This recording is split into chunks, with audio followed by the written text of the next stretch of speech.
Mister Ram Ratan کپلا refrigerator اور air conditioner کا business کرتے ہیں۔ ان کی فرم کا نام کیپسنس ہے۔ نئی دہلی میں آصف علی روڈ پر اس کا صدر دفتر ہے۔ مسٹر رام رتن کپلا کو اپنے فرم کے لیے ایک سلوگن کی ضرورت تھی۔ انہوں نے اخبار میں اعلان کیا کہ جو شخص کم لفظوں میں ایک اچھا سلوگن بنا کر دے گا اس کو معقول انعام دیا جائے گا۔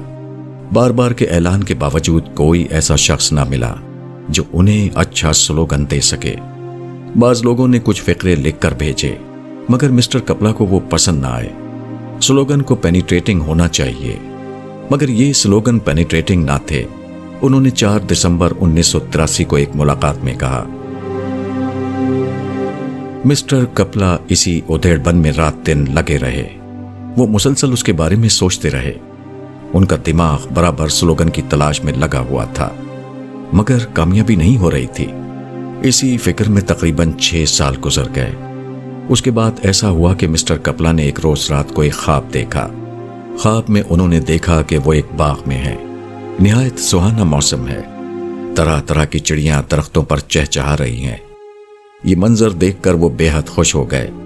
ان کی زبان سے نکلا، ویدر ہو تو ایسا۔ یہ کہتے ہوئے ان کی آنکھ کھل گئی۔ اچانک انہیں معلوم ہوا کہ انہوں نے وہ سلوگن دریافت کر لیا ہے جس کی تلاش میں وہ برسوں سے سرگرداں تھے۔ فوراً ان کے ذہن میں یہ انگریزی جملہ مرتب ہو گیا، کیپسنس دا ویدر ماسٹرز۔ خواب انسانی دماغ کی وہ سرگرمی ہے جس کو وہ نیند کی حالت میں جاری رکھتا ہے۔ اگر آپ اپنے ذہن کو سارے دن کسی چیز میں مشغول رکھیں تو رات کے وقت وہی چیز خواب میں آپ کے سامنے آئے گی۔ تاریخ کی بہت سی ایجادات خواب کے ذریعے ظہور میں آئی ہیں۔ اس کی وجہ یہ تھی کہ موجد اپنی ایجاد میں اتنا مشغول ہوا کہ وہ سوتے میں بھی اسی کا خواب دیکھنے لگا۔ خواب دراصل کسی چیز میں کامل ذہنی وابستگی کا نتیجہ ہے۔ ایسے آدمی کے عمل کی مدت 12 گھنٹے کے بجائے 24 گھنٹے ہو جاتی ہے۔ یہی کسی مقصد میں کامیاب ہونے کا راز ہے۔